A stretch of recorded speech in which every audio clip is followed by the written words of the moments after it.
Good morning, everyone. Today we are going to discuss about tenses. But because this is our first meeting, I would like to introduce myself to you. I am your English teacher. My name is Sardian Nilandi, and just call me Mrs. Arnie.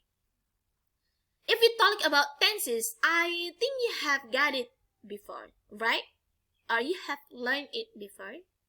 So, what is tenses? Tenses itu adalah bentuk waktu. Why we say like that? Kenapa kita sebut dengan bentuk waktu? Karena every actions that happened, there are relations with the time. Karena setiap peristiwa atau kegiatan terjadi ada hubungannya dengan waktu. If the actions happen in the present times, maka kita harus menggunakan juga bentuk waktu present. If the actions happened in the past, it means that we will use past tense. If the actions happen in the future, we will use future tense. Dan kalian akan belajar 12 tenses ya.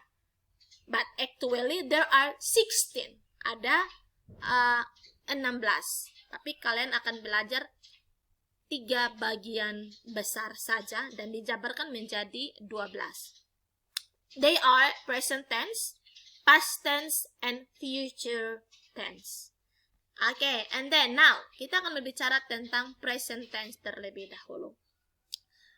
Present tense berarti sebuah atau suatu kejadian atau peristiwa yang terjadi di masa sekarang.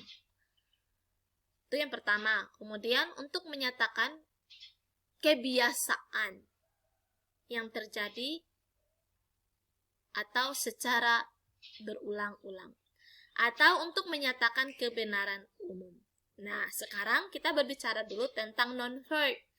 Nah, verb ini sendiri adalah kata kerja. Nah, non berarti bukan kata kerja. Jika bukan kata kerja, it means that we need verb. Kita membutuhkan verb sebagai kata kerja. Nah, karena dia bukan kata kerja, maka kita membutuhkan to be. To be ini adalah kata kerja bantu. Nah, to be dalam present tense itu adalah am, is, dan are. Am, is, dan are. Nah, oh, kalau to be am berarti subjek apa yang digunakan? Is, subjek apa yang digunakan? Are, subjek apa yang digunakan? Mari kita lihat pada subjeknya dulu. There are 3 subjek. Ada 3 subjek ya secara garis besar. Atau disebut juga dengan orang pertama, orang kedua, dan orang ketiga. The first person, orang pertama, dibagi menjadi 2. The first singular or the first plural. Orang pertama tunggal dan pertama jamak. The second person, orang kedua. Dan the third person, orang ketiga. Nah, mari kita lihat. Orang pertama, ada pertama tunggal dan jamak. Pertama tunggal itu I, jamaknya we. Kalau orang kedua, you, kamu, anda, kau. Nah, itu you. Untuk you yang plural di sini, ini untuk kamu sekalian. Itu tetap juga kita menggunakan you ya. Kalau bahasa Inggris semuanya tetap menggunakan you. And then the third person. The third person or the third singular, orang ketiga tunggal. Tunggal berarti satu saja ya. Dia. Nah, dia perempuan itu she, dia laki-laki itu he, dan dia selain manusia, hewan, tumbuh-tumbuhan, maka masuknya adalah di it. Okay, and then the third person plural, untuk ketiga jamak, orang ketiga jamak itu they. Nah, kita sudah tahu subjeknya. Nah, hubungannya atau pasangannya dengan to be-nya apa? I, pasangannya adalah am. Ingat, am bukan I, is, or I, are. We, pasangannya itu adalah are. You, to be-nya juga adalah are. She, to be-nya adalah is. He, It, to be-nya adalah is. And they, to be-nya adalah are. Nah, sekarang mari kita lihat untuk pola penggunaannya. Untuk kalimat positif, subject plus to be, kemudian diikuti oleh objek, diikuti atau adjective atau adverb of place. Dan for negative sentence, untuk kalimat negatif, tinggal menambahkan not saja dari kalimat positif. Subject plus to be and is followed by not, diikuti oleh objek atau adjective atau adverb of place. And then for interrogative sentence, maka to be-nya terlebih dahulu. Am, is, or are, and then it's followed by subject, and then object or adjective or adverb of place. Nah, sekarang tadi kita sudah bicara tentang what is subject. Apa itu subject? Nah, sekarang apa itu objek, adjective, dan adverb of place? Nah, sekarang adjective. Adjective itu adalah kata sifat. Apa itu kata sifat? Seperti apa saja? For example, beautiful, cantik, itu adalah kata sifat. Lazy, malas. Handsome, hungry, sad, sleepy. Ingat, sleepy. Sleepy itu mengantuk. Kalau tidur, sleep. That's different. Diligent. Kemudian color. Color berhubungan dengan warna. Yellow, black, dan sebagainya itu masuk semua di kata sifat. Kemudian happy, crazy, hurt, itu juga masuk di kata sifat. Okay, and then object. Object. Nah, kalau dalam bahasa Inggris, kita lihat subjeknya I, maka objeknya juga adalah, tidak bisa bilang I. Subjek I, maka objeknya berubah menjadi me. Kalau kalau kita dalam bahasa Indonesia, saya. Berarti kita tetap menggunakan kata saya. Kita tidak berubah menjadi saya, benar? Atau si, tidak kan? Oke. Tapi kalau dalam bahasa Inggris itu berubah. I menjadi me, we menjadi us, you tetap menjadi you. Kalau she menjadi her, he menjadi him. Nah, kalau it dia tetap, dan they menjadi them. Nanti kita lihat penggunaan pada objeknya. Sekarang adverb of place, kata keterangan tempat. Nah, contoh yang menunjukkan kata keterangan tempat. In the class, di kelas. Itu menunjukkan keterangan tempat. Under a tree, di bawah pohon. On the table, di atas meja. Beside, here, there, abroad, near, far, and etc. Dan selanjutnya nanti kita akan bahas kata keterangan tempat. Okay, now let's see for the example. He is a nurse. Dia adalah seorang perawat. Nah, a nurse di sini adalah objeknya.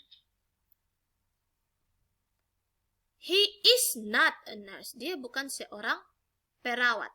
Ini posisionalnya seharusnya ada di sini ya. Ini karena terlalu besar dia turun ke bawah.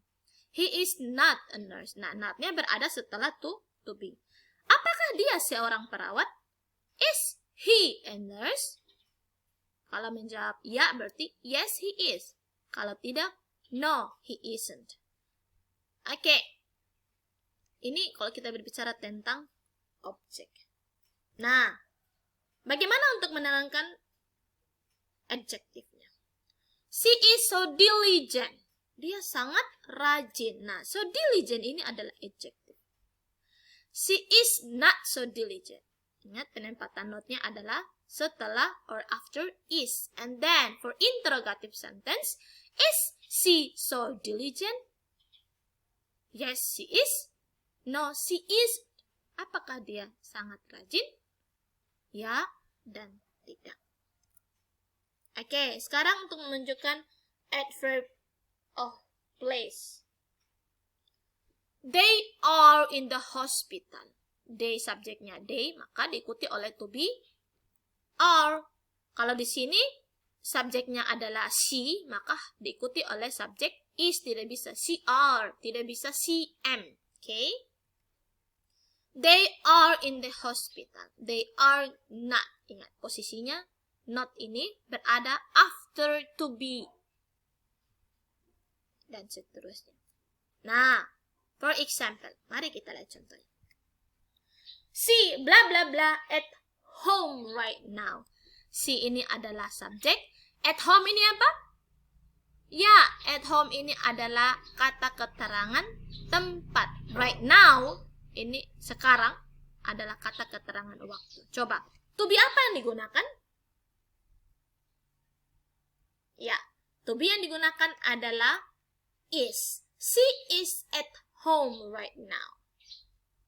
Okay. The second example. They blah blah blah my brothers. They di sini posisinya adalah sebagai subjek. And my brother di sini sebagai apa dia? Objek, adjective atau adverb of place. Ya, ini adalah objek. Nah, to be apa yang digunakan? Well, to be yang digunakan adalah are.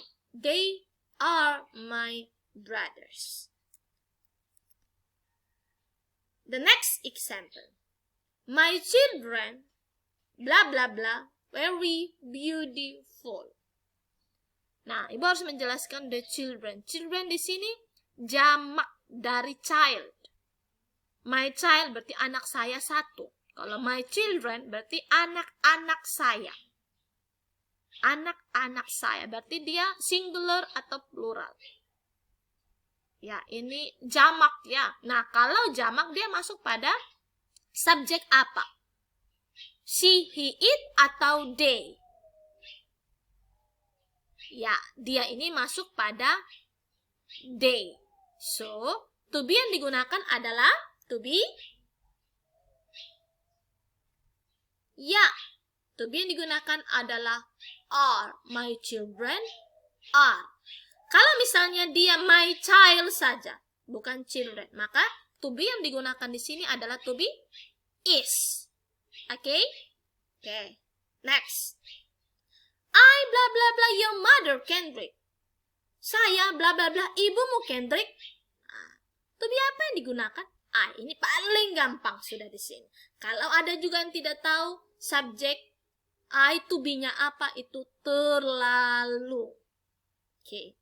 I berarti to be yang digunakan adalah am. I am your mother Kendrick. And then the last example. Umbu Jildon and Kudu blah blah blah very diligent students. Umbu Jildon dan Kudu blah blah blah adalah siswa yang sangat rajin. Oke, nah, to be apa yang digunakan? Nah, ingat jangan terkecoh dengan satu-satu orang. Oh, Umbu Jildon, berarti dia itu masuk pada he. Atau Kudu, dia masuk pada he. Now, ini ada berapa orang? Umbu Jildon dan Kudu, berarti berapa orang? 2. Nah, kalau 2 berarti dia jamak. Apakah dia ini masuk pada she, he, it? Ataukah dia ini masuk pada, atau mereka ini masuk pada subjek they? Ya, mereka ini adalah subjek they. Kata ganti they. Umbu Jildon dan Kudu. Kalau Kudu sendiri aja berarti dia itu she. Berarti she is very diligent. Kalau Umbu Jildon saja berarti he is very diligent student. Nah, bagaimana kalau Umbu Jildon dan Kudu? Maka to be yang digunakan adalah to be are. Ya, Umbu Jildon and Kudu are very diligent students. Okay, that's all for our material today. If you have questions, please ask me by WhatsApp or Telegram or Google Classroom. Have a nice day. See ya.